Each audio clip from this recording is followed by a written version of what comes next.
¿Qué tal? Buenas noches. Hoy jueves 30 de septiembre de 2021 presentamos la emisión 48 de Diálogos y Debates, un espacio creado para dialogar sobre temas de la actualidad regional, nacional e internacional y debatir sobre diversos temas que merecen ser puestos en tensión. Hoy dedicamos nuestro programa a honrar la memoria de quienes fueron asesinados impunemente por un régimen estatal autoritario y represor el 2 de octubre de 1968 en Tlatelolco. En la sección Memoria Histórica de Nuestra América, Marco Antonio Moreno rememora el movimiento del 68 y este doloroso acontecimiento. Luego, en la segunda sección, pasamos revista a las noticias que trascienden la semana porque representan la posibilidad de un futuro distinto al que tenemos. En la sección de diálogos y debates, esta vez dialogaremos sobre el uso de las finanzas públicas bajo el neoliberalismo, cómo se privatizan las ganancias y se socializan los costos. En la sección ¿Qué ver, qué escuchar, qué leer?, Adriana Pineda nos invita a la lectura de La Noche de Tlatelolco, de Elena Poniatowska, y Días de Guardar, de Carlos Monsiváis, mientras que Víctor Hugo nos invita a ver El Grito. Cerramos este programa en la sección Dialogando con el Arte y la Cultura. En esta ocasión, Adriana Pineda y Marco Antonio Moreno entrevistan a la investigadora Gloria Tirado Villegas, quien nos hablará de la participación de las mujeres durante el movimiento de 1968 en Puebla.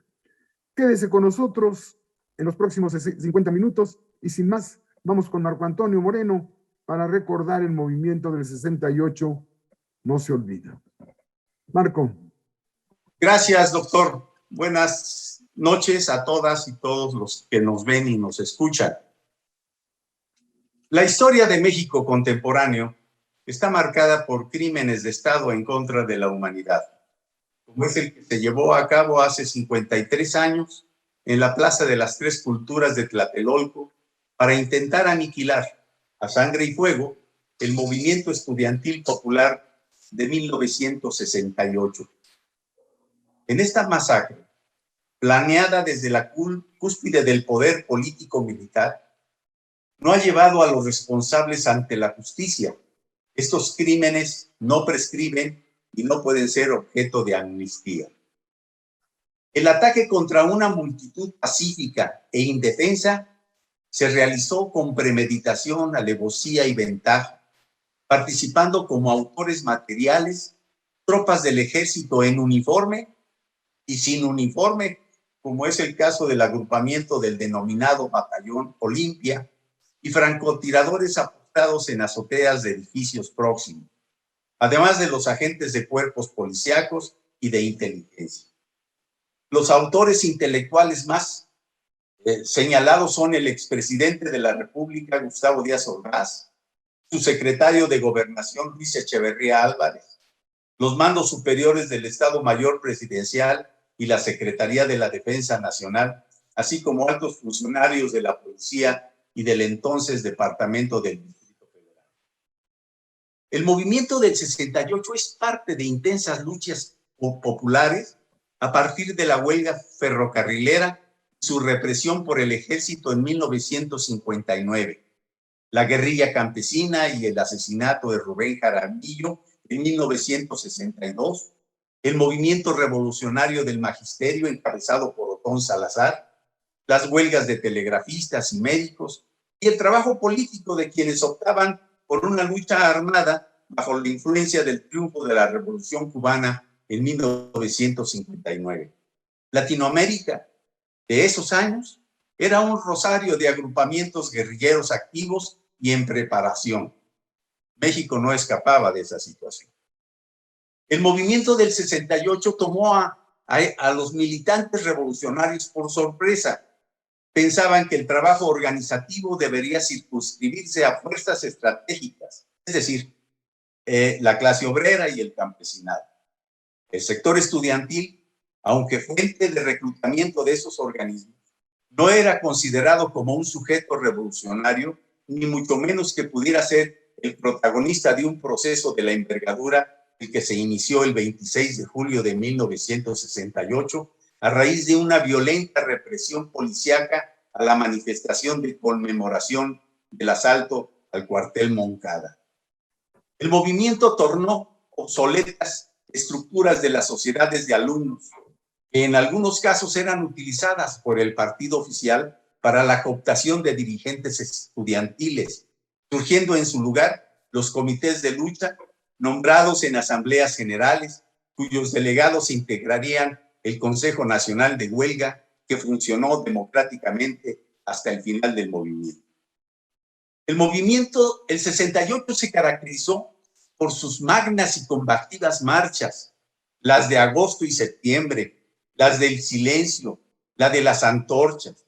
Se recuerda en especial la generosidad, alegría, irreverencia e imaginación de esa generación impactada por un proceso de concientización que le dio señal de identidad política.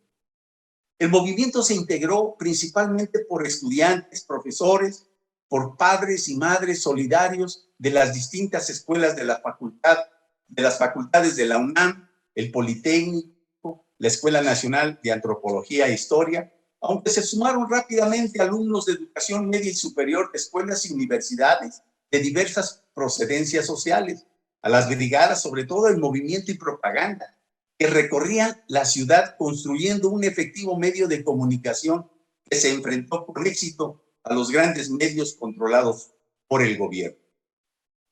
El movimiento del 68 fue un acontecimiento histórico que estremeció a diversos sectores sociales por el activismo de las y los jóvenes estudiantes, quienes como nunca sintieron el cariño popular no solo en la Ciudad de México, sino en todos los estados donde el movimiento se expandió.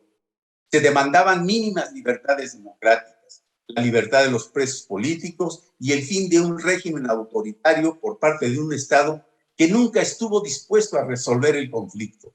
Se llegó hasta el final trágico decidido por el poder, en Tlatelolco, donde se aprendió el significado de la dignidad y las luchas que no claudican y que fructifican hasta hoy en día. La matanza del 2 de octubre duró para siempre a una generación que guarda en su memoria una lección indeleble.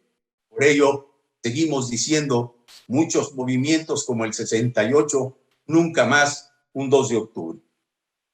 Gracias, doctor. Gracias, Marco. Bien, vamos ahora a dar un repaso a las noticias que trascienden la semana, que trascienden la coyuntura. Iniciamos con Adriana Pineda. Gracias, doctor. ¿Cómo están? ¿Cómo están todos? Bueno, hoy quiero platicar con ustedes respecto a que el presidente de México, Andrés Manuel López Obrador, encabezó la ceremonia Justicia para el Pueblo Yaqui, petición de perdón por agravios a los pueblos originarios. El pueblo yaqui sufrió persecución, guerra, exterminio y deportaciones. Y en conjunto, el presidente de México, con 8 gobernadores de los pueblos tradicionales que conforman el pueblo yaqui, que son Loma de Guamúchil, Loma de Bacum, Torim, Bicam, Potam, Raum, Huiribis y Belém, firmaron unos acuerdos del Plan de Justicia del Pueblo Yaqui, que entre otras cosas incluye la dotación de más de 20,000 hectáreas de tierra, la construcción de un acueducto, la creación del distrito de riego número 18 para resolver los problemas que tienen de agua potable, falta de agua potable, la creación de una universidad, de un hospital y de 6 unidades médicas.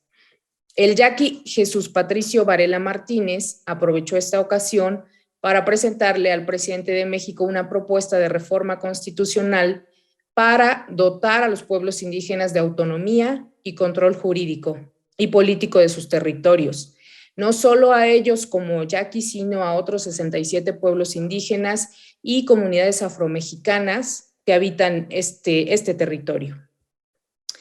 Es una propuesta que está basada en la Ley de Cultura y Derechos Indígenas que en 2001 se elaboró la Comisión de Concordia y Pacificación, la COCOPA. Aquí los indígenas buscan su reconocimiento como sujetos de derecho público con personalidad jurídica. Y bueno, este planteamiento puede representar la oportunidad de reconocer a la nación mexicana como pluriétnica y quizá poder enfilarnos hacia una igualdad sustantiva. Esta es mi aportación, doctor. Gracias. Gracias, Adriana. Seguro que esta noticia trasciende. Víctor Hugo, ¿cómo estás? Hola, bien, en un lugar público, así que tendré que usar el cubreboca por el momento. Espero que me escuche bien. Y bueno, pues la noticia que les quiero comentar el día de hoy es más bien una mezcla de sucesos que han sacudido al mundo financiero, por lo menos en México. Una es que los precios del dólar y del petróleo están muy inestables ante los anuncios que ha habido desde la semana pasada, bueno, ya algunas semanas antes, por la crisis inmobiliaria, por ejemplo, de Evergrande, y también por la ralentización de la economía en China y la crisis energética. Y al mismo tiempo en Estados Unidos se ha incrementado el stock, se han incrementado los inventarios de petróleo, lo que ha hecho que el petróleo caiga. Por otra parte, el dólar se ha incrementado ante los anuncios de la Reserva Federal de Estados Unidos, entonces el tipo de cambio ha perjudicado al peso mexicano.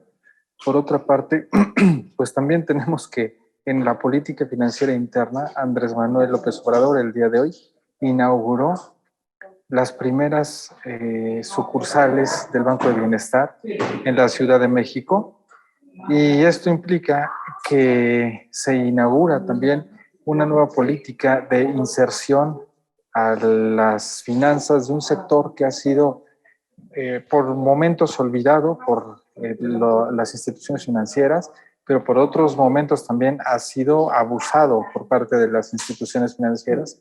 Así que el Banco de Bienestar pretende ser, además de el banco con la mayor cantidad de sucursales en el país, el banco que dé acceso al sistema financiero al sector de menores recursos en nuestro país.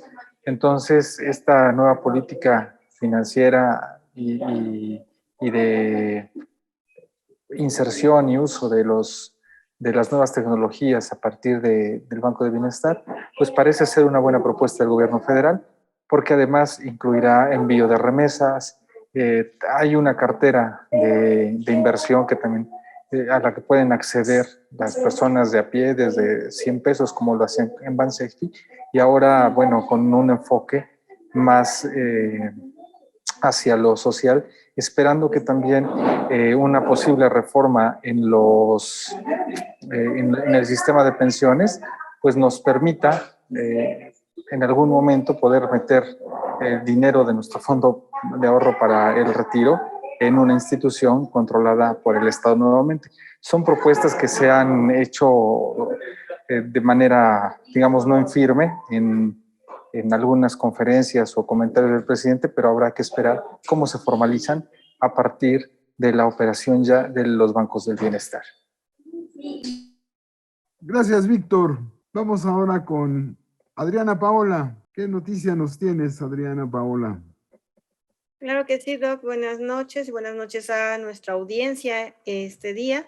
Y bueno, una noticia que es a escala de toda América Latina, pues fue como el pasado 28 de septiembre, las movilizaciones que se realizaron como acciones en el marco de la acción global por la legalización del aborto. Y bueno, vimos distintas expresiones desde confrontaciones policíacas en México hasta un maravillosísimo ejemplo de las representantes del Congreso, muchas mujeres, muchas de ellas indígenas también, en Chile, quienes enfatizaron mucho en la necesidad de tener una legislación coherente que permita garantizar la seguridad y de la vida de las mujeres en cuanto al acceso al aborto. Sabemos que en América Latina tenemos hay legislaciones muy diversas, hay países que tienen totalmente prohibido el aborto, está criminalizado, y bueno, que pone en riesgo incluso en casos tan tormentosos como cuando el embarazo es resultado de una violación o de cualquier perpetuación de abuso sexual. Entonces, bueno, surgieron muchas movilizaciones, es muy importante dar seguimiento y a esta lucha que no es únicamente en México o en América Latina, sino a escala mundial, donde también, por ejemplo, hemos visto que en Estados Unidos, en Florida, también empezaron ya a criminalizar a las mujeres que tienen un aborto, no hacia los varones, por supuesto, eso siempre quedan sin ningún perjuicio en este asunto de la legalización del aborto, y bueno, resaltar precisamente las movilizaciones que muchas mujeres han hecho a lo largo de la historia, por las que se han conseguido derechos, y que bueno, sabemos que hay derechos pendientes, y este es un tema que todavía sigue cobrando vidas de las mujeres. Gracias, Adriana Paola. Marco Antonio Moreno. Gracias, doctor.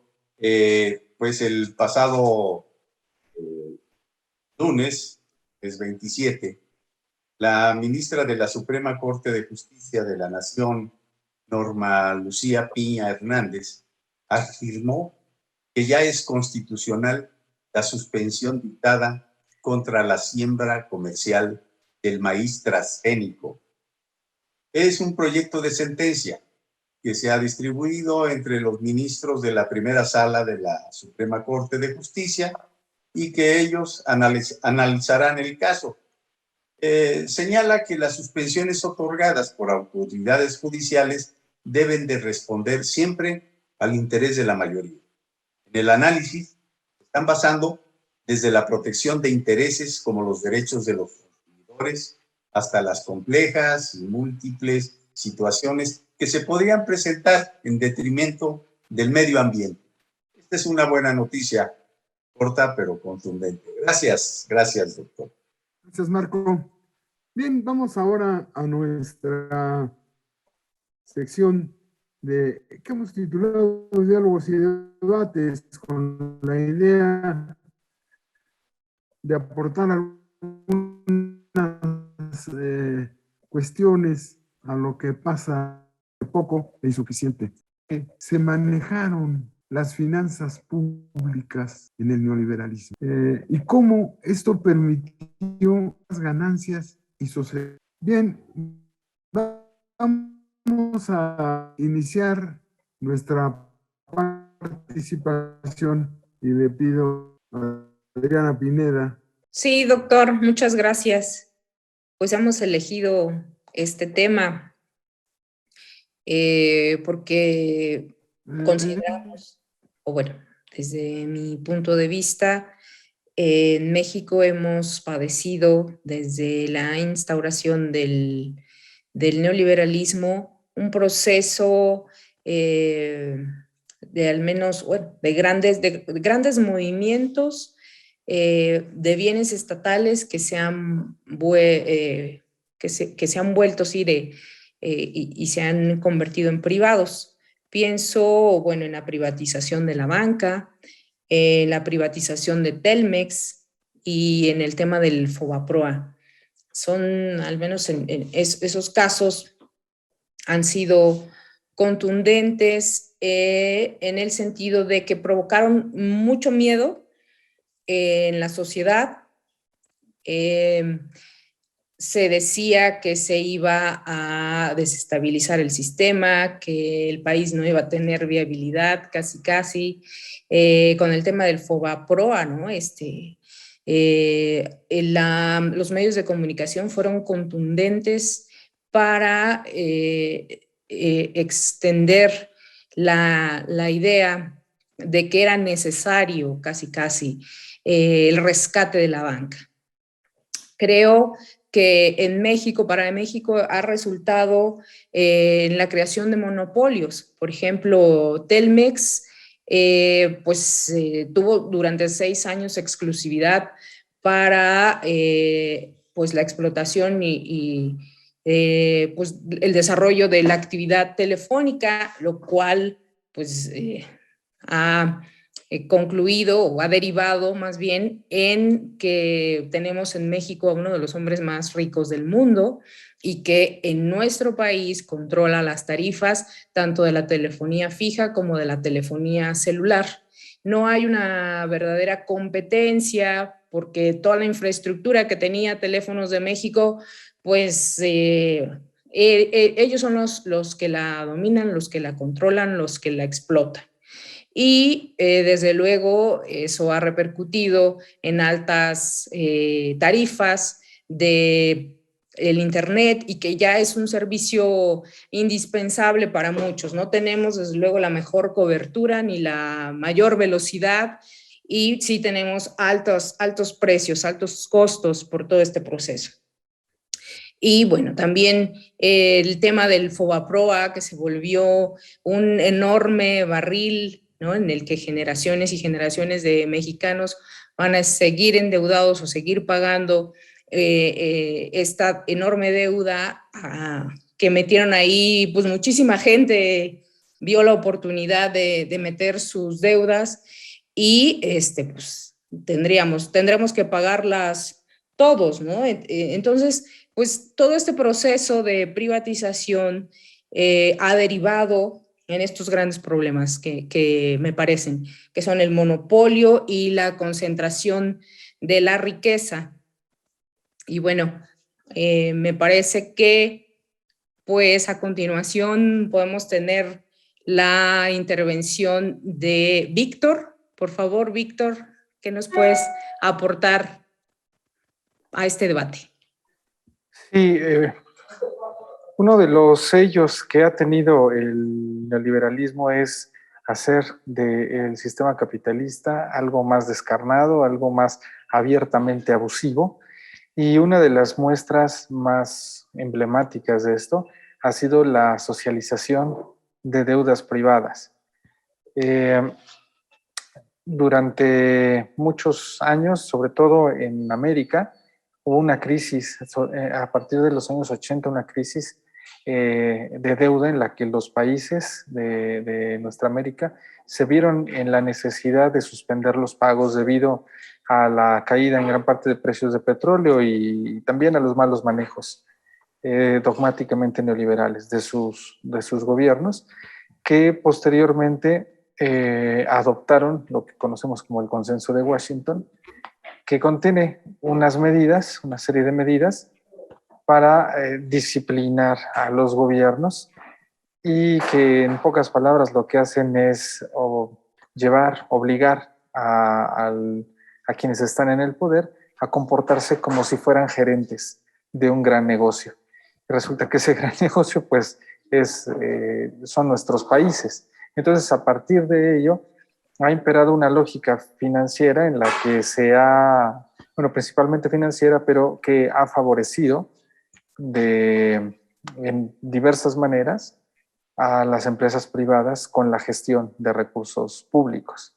Entonces, hay una oleada de nuevos ricos que surgieron pues casi de la nada y que se han visto últimamente envueltos en grandes escándalos debido a que pues, se ha hecho público que esas fortunas vienen del engaño, de fingir que la empresa está quebrada para recibir beneficios o bien por ser beneficiarios del otorgamiento de contratos amañados, de manera que todo ese recurso que se ejerce a partir del gobierno y que muchas veces proviene de la deuda, pues termina financiando empresas que no tienen ninguna lógica económica de existencia en términos de eficiencia realmente económica, sino que, bueno, están sustentados en el tráfico de influencias y en que bajo este dogmatismo del neoliberalismo en el que se dice que la empresa pública no sirve y la empresa privada sí, y que el Estado no debe de intervenir,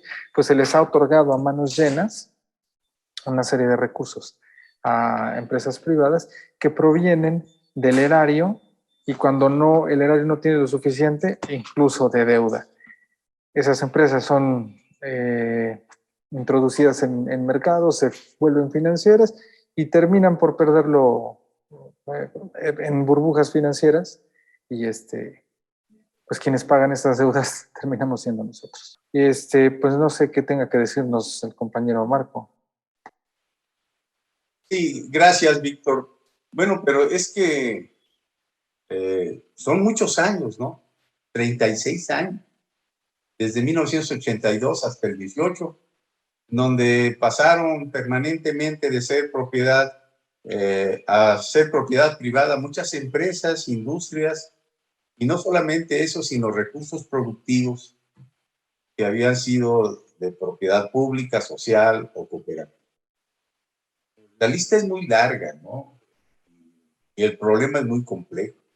La lista está la minería, la telefonía, las tierras, esas modificaciones que se hicieron en la Constitución en la época de San Luis, los puertos, los aeropuertos, cómo incluso se manejaron y las triquiñuelas pasándose, como dicen ahora sí que pasándose de rosca, el sistema de pensiones, las carreteras, la siderurgia, lo que señalaba también hace un momento Adri Pineda, la banca, los ferrocarriles. Y entonces se tiene este problema. Una buena aclaración hiciste, Víctor, de esta situación, cómo fueron estructurando y la manera de a quién fundamentalmente fastidian. Ahora, de lo que se trata es cómo resolver esta cuestión.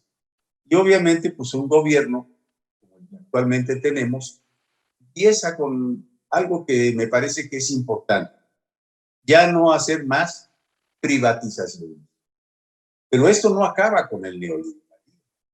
Sigue este proceso porque no se piensa que en el momento mismo en que no hay privatizaciones, ya no va a haber neoliberalismo. No, no es así. Aunque muchos voceros del gobierno lo plantean de esa manera, creo que sería conveniente profundizar en ello, porque para poder hacer un rescate de lo que es el patrimonio social, pues es un proceso que no es de 3 años como de los que lleva actualmente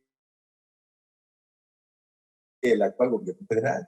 Se requieren de mucho más años y sobre todo de ese tipo de jaloneos que se dan con empresas, algunas mexicanas, pero que sí efectivamente muchas son extranjeras. Véase el caso de la minería, cómo tienen copada las áreas de nuestro país en este sentido.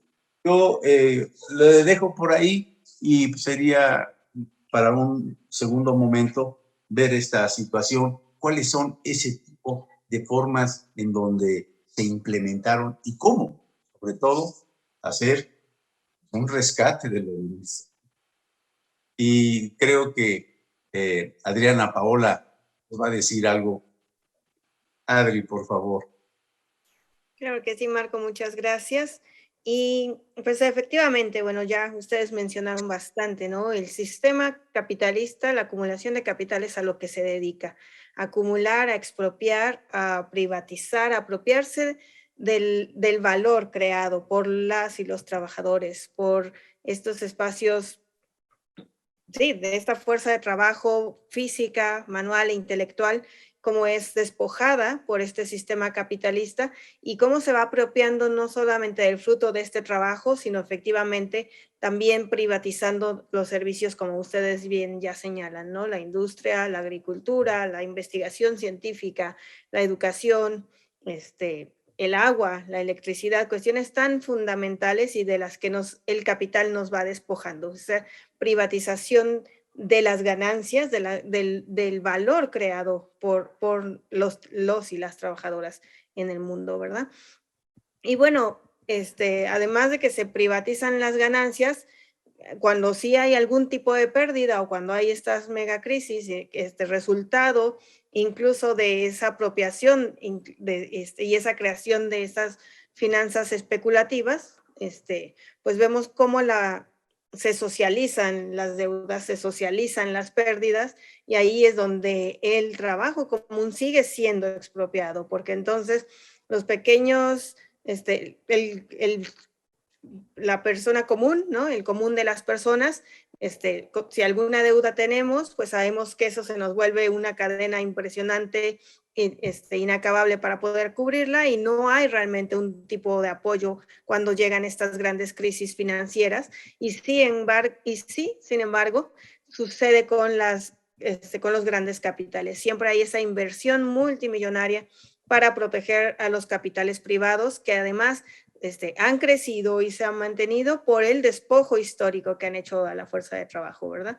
Y como bien señalas, Marco, es necesario replantearnos la forma en la que nos organizamos socialmente para que no sea posible permitir estas cuestiones. Lo vemos incluso ahora con estas nuevas monedas, ¿no? El famoso Bitcoin y todas estas cripto monedas que ahora se están volviendo también en esta lógica cada vez más cercana a la misma filosofía y a la misma lógica bancaria, y que bueno, es un ejemplo más de cómo incluso en esa versión virtual de la generación de riqueza, de alguna forma, está siendo igualmente apropiándose del valor de las personas comunes, y se vuelve como capital perdido eventualmente ahí, ¿no? Entonces es un entramado muy complejo, y que pues efectivamente tenemos que ver que valga la cuestión legítima y ética de dejar de permitir que eso siga sucediendo, porque los despojos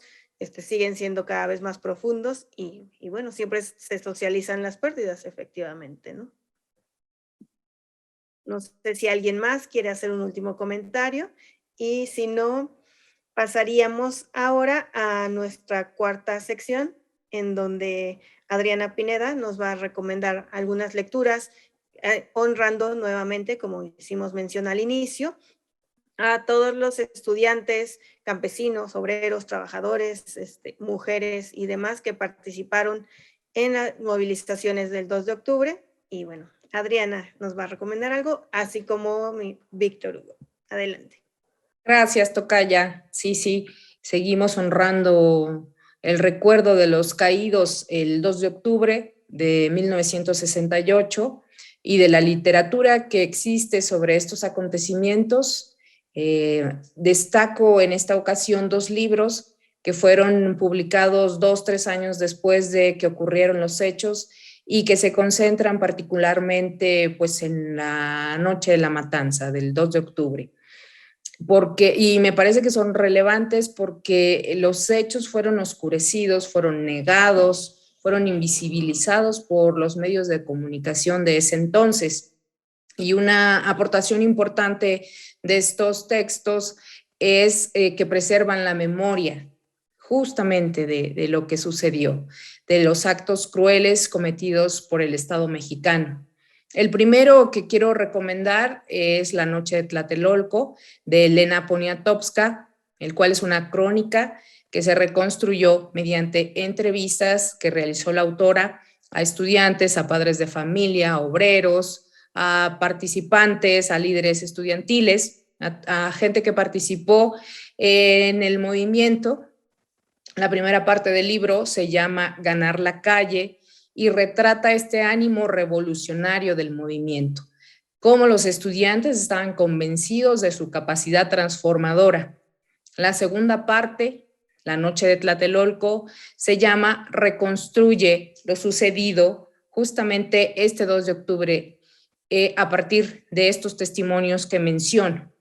Este libro al final contiene una cronología de los hechos y un fotoensayo. Es impresionante una imagen, ¿no? Estas imágenes de los estudiantes, de un estudiante particularmente que tiene bigotes delgado, alto, está rodeado de militares y tiene los pantalones abajo y está ensangrentado. Es una imagen fuerte que pues, nos permite ver la magnitud de lo sucedido ahí. El otro texto es un libro de ensayos que se llama Días de guardar, de Carlos Monsiváis. Es un conjunto de ensayos en el cual pues Monsiváis se encarga de retratar, de describir el carácter contradictorio de la realidad mexicana entre lo que es apariencia, lo que es justamente la realidad, Y en la parte del ensayo que trata sobre el 2 de octubre, hace el autor una contraposición con el 2 de noviembre de 1968 en Mixquic, y cómo aquí el culto a la muerte, ¿no?, en Mixquic, se transforma en una gran fiesta, en una fiesta locuaz, superficial, carente del carácter sacro que puede ser un rito de recuerdo, de memoria por los muertos, ¿no?, en este panteón famoso. Lo contrapone con el drama del Día de los Muertos del 2 de noviembre del 68, que se volcó hacia un espacio aparentemente inapropiado, como lo fue la Plaza de las Tres Culturas de Tlatelolco. No es un cementerio como el de Mixquic, es una plaza de una unidad habitacional que se volvió paredón, que se volvió un lugar de muerte. Y cito: los cadáveres deshacían la Plaza de las Tres Culturas, ahita de sangre, y los estudiantes eran detenidos y golpeados y vejados, y los soldados irrumpían en los departamentos. Sigue otra cita, dice: antes Tlatelolco y su drama se retiran, definitivamente trascendidas las falsas costumbres de la representación de don Juan Tenorio y el humor de las calaveras y los juguetes mortuorios de azúcar que llevan un nombre. Se liquida la supuesta intimidad del mexicano y la muerte. Ante lo inaceptable, lo inentendible, lo irrevocable, la respuesta de la familiaridad, la resignación o el trato burlón queda definitivamente suspendida, negada. Es cierto, cierro citas, ¿no?, es cierto que esa inocencia mexicana, la que llevaba la B de la victoria en las manos, fue decapitada, pero no ha muerto. A mí me parece que pervive su memoria y la validez de la lucha, que tiene ahora otras causas y otras caras.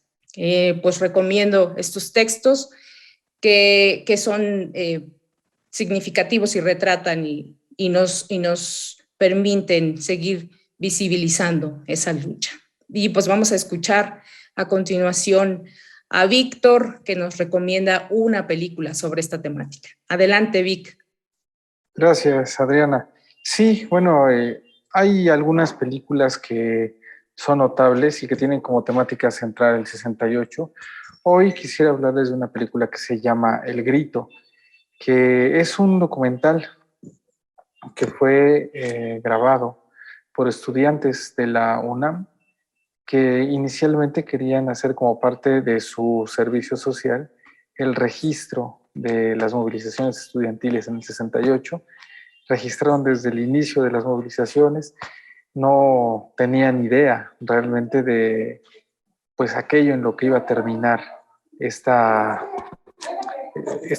serie de grabaciones. Llegaron a recopilar poco más de 8 horas de contenido gráfico y posterior a la represión hubo una edición de escenas. Entonces es una película que nos muestra escenas reales, en contraste con películas, por ejemplo, como Rojo Amanecer, que nos muestra la historia de una familia que vive en uno de los multifamiliares de Tlatelolco y donde se empieza a desarrollar ahí una trama, sino que aquí es un filme que dura poco más de hora y media y que nos muestra desde el interior del movimiento y desde la perspectiva de los propios estudiantes cómo se fueron desarrollando los acontecimientos que terminaron en la masacre del 2 de octubre de 1968.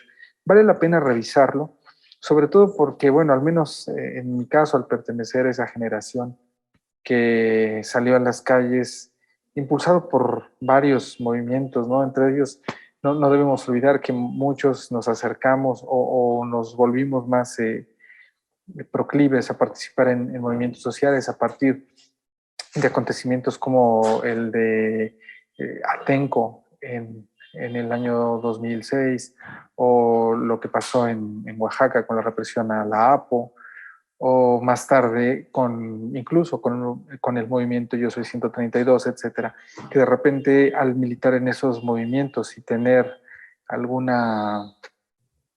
acercamiento a la movilización social. Y en las discusiones de asambleas y todo pensábamos que estábamos innovando cuando se grababa un videíto, cuando se subía algún material a redes donde se explicaba, ¿no? O incluso, por ejemplo, este que dio origen al Bio 632, donde salen los chicos de la Ibero mostrando su credencial y grabando y mostrando al mundo su inconformidad. Se pensaba que eso era súper novedoso, revolucionario, pero los compañeros del 68 ya se caracterizaban con las dificultades que había en ese momento por hacer grabaciones, incluso, por ejemplo, aquí en Puebla, durante las movilizaciones de los años 70, por ahí del 72, 73, y junto con los compañeros de la Unión Popular de Vendedores Ambulantes 28 de octubre, se realizaron videos dirigidos y editados por estudiantes de la Universidad Autónoma de Puebla, donde se exponía la problemática social y se llevaban esos videos a las colonias, se hacían proyecciones con la finalidad de llegar al pueblo. Y bueno, hoy utilizamos las redes, no es algo tan nuevo, solo cambia el medio y la forma en la que está puesto en esa película el grito es magistral. Recomendamos a todos los que están viendo nuestro programa que por favor se echen una vuelta ahí a ver el grito. Está en YouTube, no infringe ninguna norma. Si es que lo quieren ver, digo, por si les interesaba que se estuviera infringiendo alguna norma, espero que no les preocupe eso, pero de todas formas no la infringen, así que con todo gusto le pueden dar ahí en YouTube y ver el grito.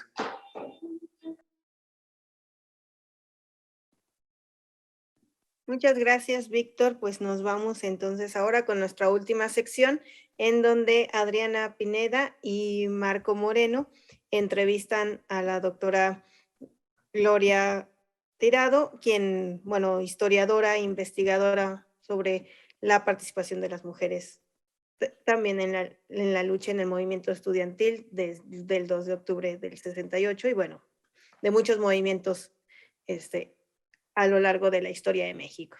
Adelante. Sí, vamos a tener, a propósito de estas fechas, esta conmemoración del 2 de octubre, que es muy importante, una charla con la doctora Gloria Tirado Villegas. Muchas gracias, doctora, por aceptar platicar con nosotros.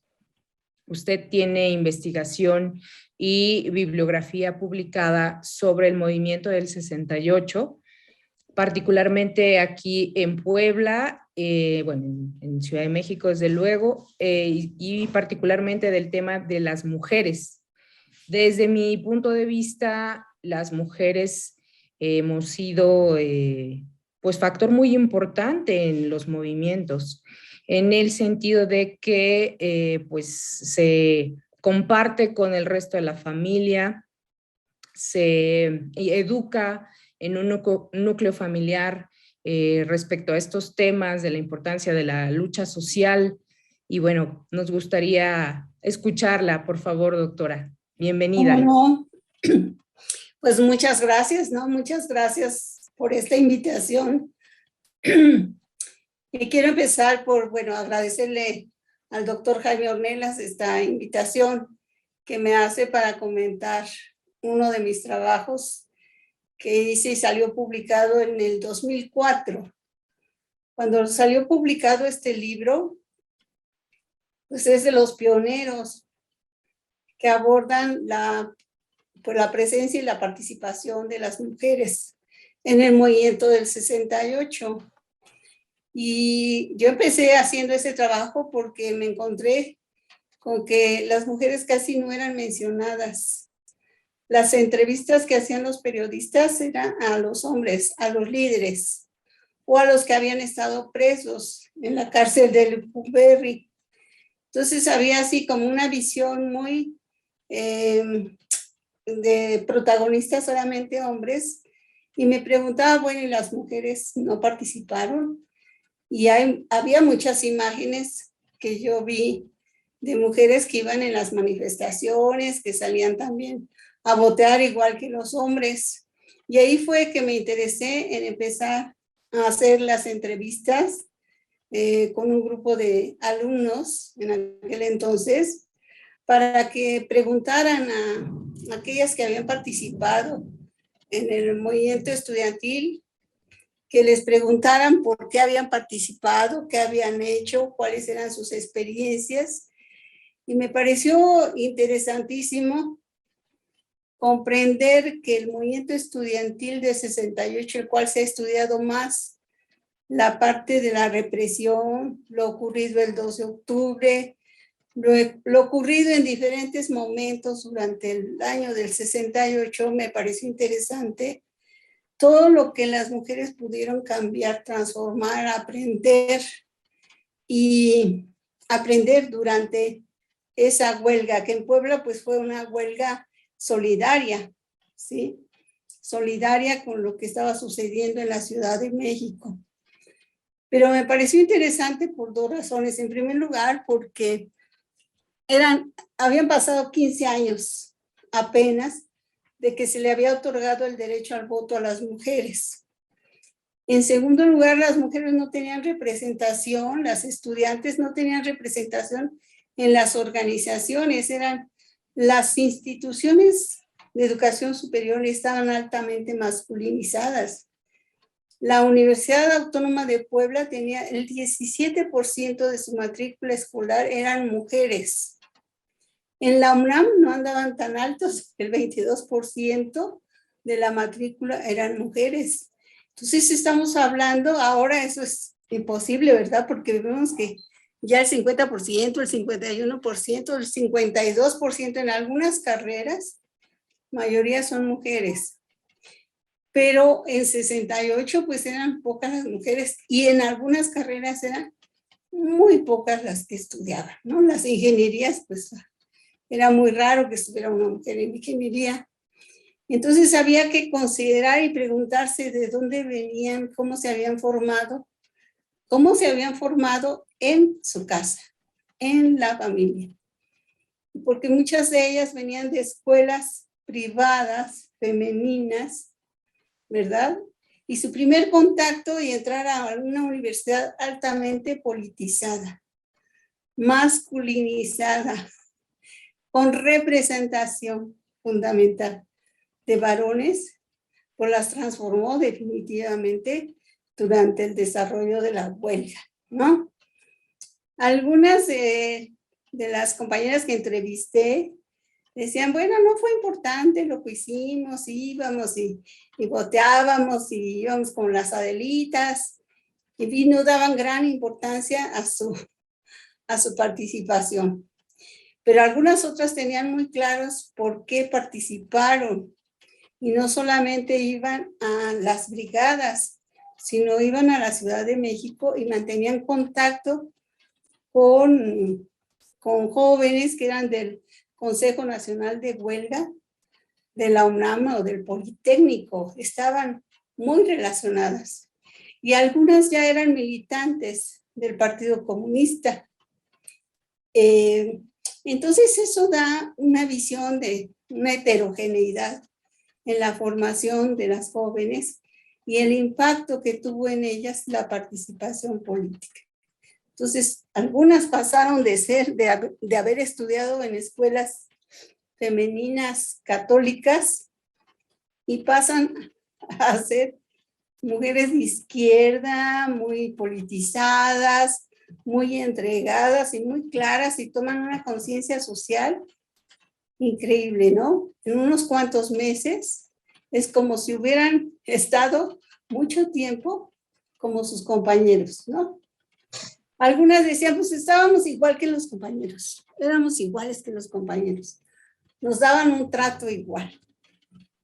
Y otras decían, no, los compañeros decían, no, tú no entras aquí, formaban su club de estudios y se daba de todo, ¿no? Marco me quería preguntar algo. Sí.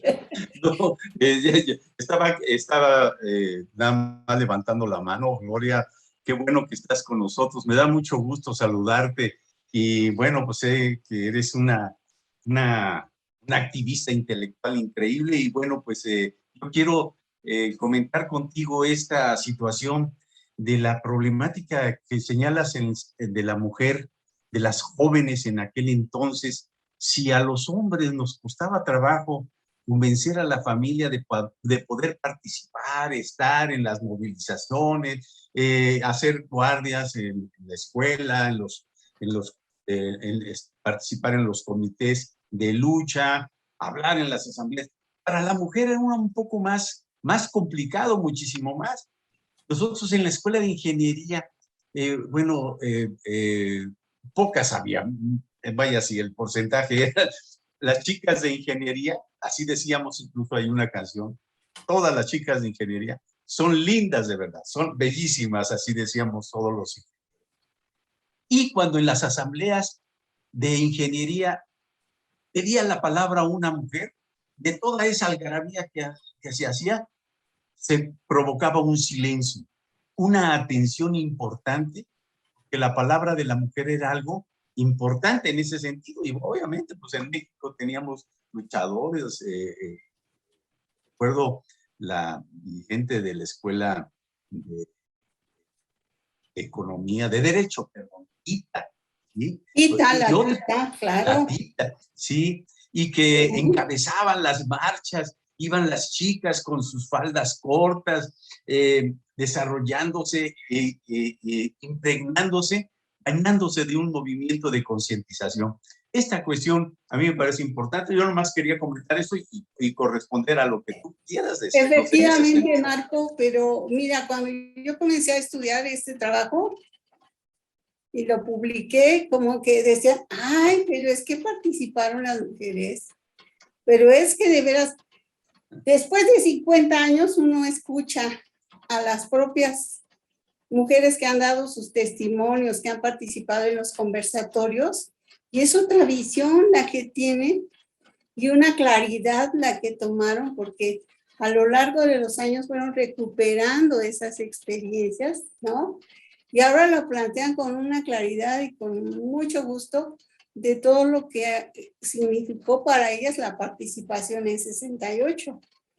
Pero yo decía esa gran diferencia entre preguntarles en aquellos años y preguntarles ahora, ¿no?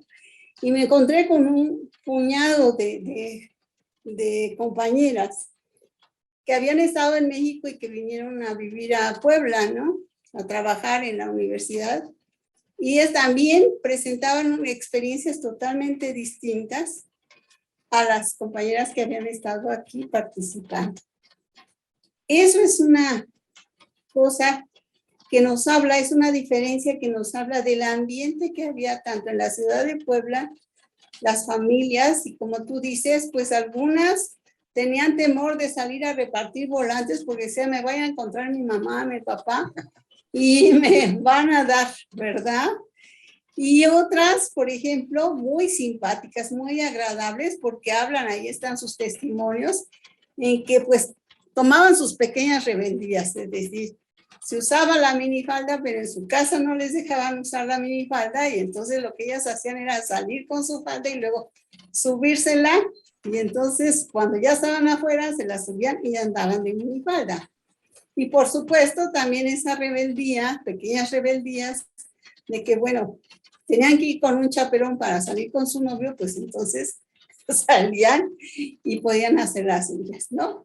Y entonces algunas convencieron a sus familias, a sus mamás de colaborar con el movimiento estudiantil, como ya se ha dicho en muchos testimonios, ¿no? Pero yo traería aquí el ejemplo de Rosa María, ay, se me fue Barrientos Granda, que fue la primera consejera universitaria por filosofía y letras en 68 precisamente. Es la primera, no había, todos eran consejeros. Es la primera. Y arma una buena brigada de mujeres que se llamaron Las Rosas, precisamente.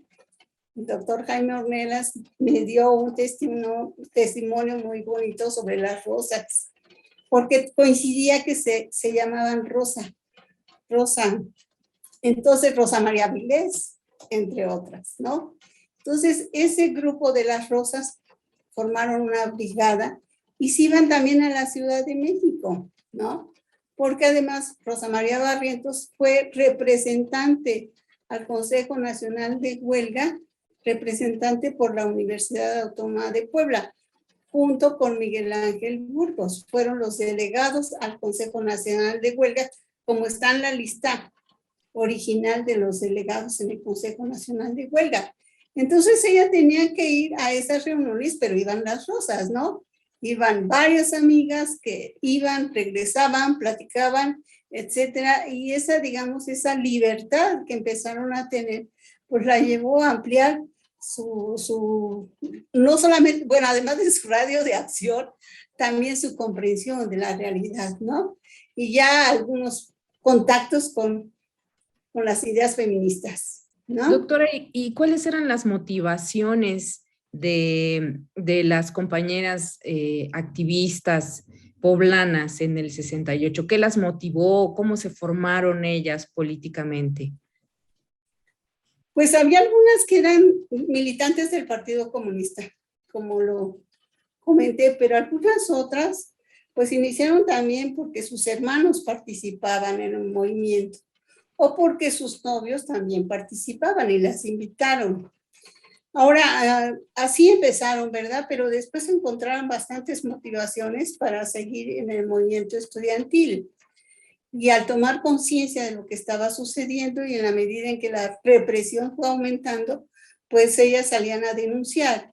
Llegó el momento en que varios compañeros tenían que quedarse dentro de la universidad, porque incluso hubo días en que se dijo que habría toque de queda y que nadie podía salir, que si encontraban a 5 estudiantes por ahí deambulando en las calles o haciendo pintas, pues iban a ser detenidos. Entonces varios se quedaron sabiendo que había órdenes de aprehensión a ellos.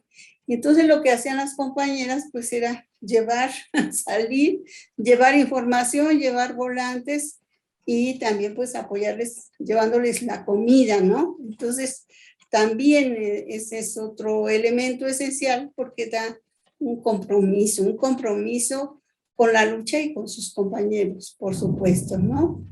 Y bueno, algunas fueron un poco más allá porque las motivaciones nunca terminaron, ¿no? Fueron aumentando por el grado de represión que hubo no solamente el 2 de octubre, sino en Puebla se da el 14 de septiembre, pues son asesinados, ¿verdad?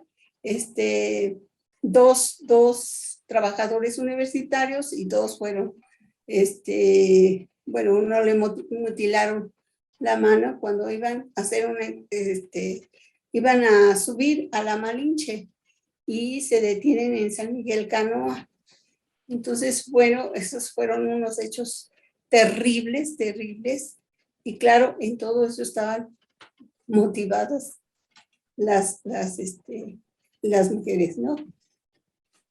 Hay una imagen, Gloria, en el 68 circuló por todos lados. Es una imagen de la Revolución de Mayo. Es una chica francesa subida en los hombros de un varón, ¿no? Se ve la chica muy con la bandera que representaba una situación de movimiento social. Obviamente la Revolución de Mayo influyó mucho en la manera de cómo se organizaba, etcétera, etcétera. Y era una imagen que circulaba y yo recuerdo que las chicas de filosofía, de psicología, en aquel entonces que decían, pues que son niñas bien, ahí se les rompió esa situación de que sean niñas bien, incluso eran muy activas en el boteo, en el conteo del dinero, en fin, sus manos se les deshacían de tanta morralla que tenían que estar contando y llevándola al banco, porque con eso, una vez cambiado la morralla en el banco, se sacaba el dinero y con eso se pagaban los desplegados que sacaba el movimiento en el 68. Tú recuerdas de este tipo de situaciones. Y la mujer, las jóvenes en aquel entonces hacían una participación increíble para el dibujo de las mantas, aquel símbolo que teníamos de libertades democráticas. Eran habilísimas, era increíble, rápido hacían nuestras mantas y bueno, participábamos junto con ella y ellas Cuando hacían su manta, decían no, en la marcha. Yo hice esta manta, yo la llevo. Y era una cosa increíble, ¿no? Las movilizaciones, como por ejemplo la movilización de las antorchas y ese tipo de cuestiones que se dieron en el caso de la Ciudad de México, también en Puebla, había en los contingentes, las mujeres iban adelante, ¿sí? Eran increíblemente combativas, eran las que mejor gritaban las consignas, las que mejor nos organizábamos a los que íbamos detrás de la manta que ellas llevaban, y bueno, veíamos que era una actividad increíble. Cuando se hacían las brigadas, salía una chica con nosotros,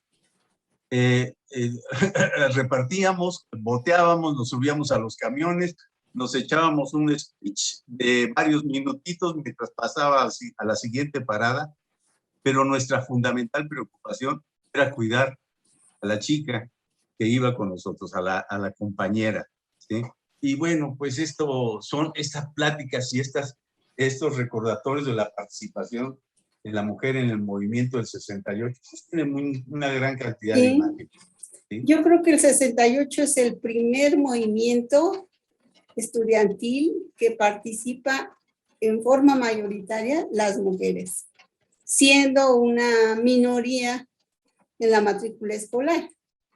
Y eso impactó de manera importante porque se va a reflejar el siguiente año en su participación en lograr las representaciones, sea en el Consejo Universitario, sea como docentes en la academia, ya sea como directoras, como secretarias, etcétera, etcétera. Y eso fue muy notorio después del 68, ¿no?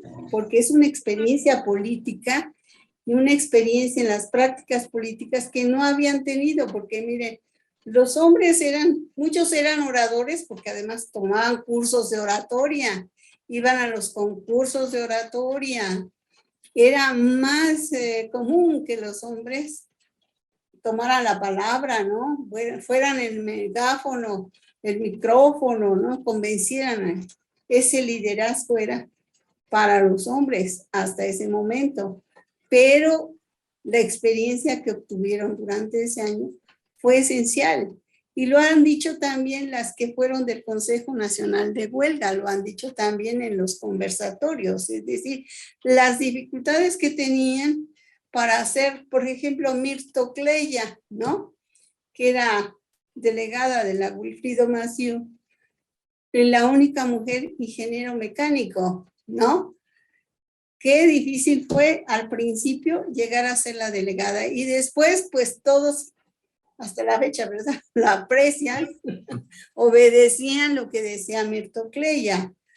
Fue muy importante, pero yo repito, cuando empecé a escribir esto era la invisibilidad total de las mujeres, ¿eh? La invisibilidad de lo que habían hecho. Se pensaba que solamente los hombres habían participado.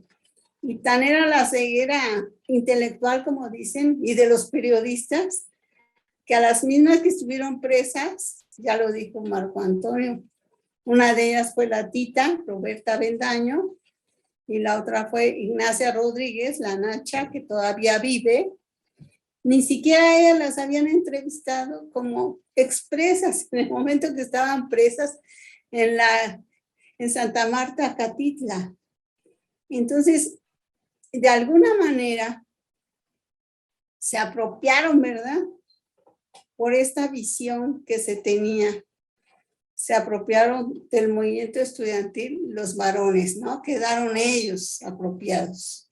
Y a través del tiempo, pues van reconociéndose y reconociéndose ellas también de la importancia que tuvo participar en el movimiento, no para decir la represión que se sufrieron, ¿no? Sino para decir el cambio cultural, los cambios culturales que hubo. Y como decía Marco Antonio también, en esta fotografía de la imagen de la francesa que está así con su bandera y con mucha fuerza y está así sobre los hombros de un varón. Había otras fotografías muy simbólicas que circulaban y que mostraban ya un movimiento feminista que en México empieza a surgir en 68 y que se va desarrollando unos años después, ¿no? Es decir, la fuerza de las mujeres para defender sus derechos,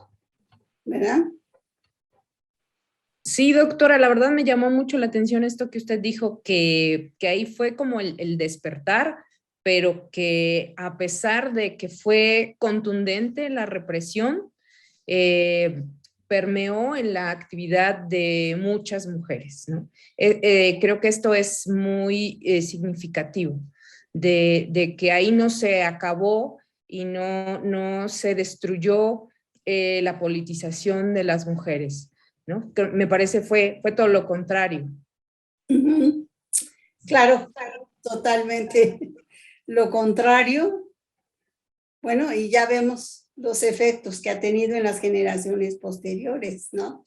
A la generación 68. Es correcto. Doctora, pues le agradecemos infinitamente su participación. No sé si nos pudiera, por favor, decir los títulos de sus investigaciones, quizá los podemos encontrar y dónde pudiéramos encontrarlas. Pues los libros los venden en la Gandhi.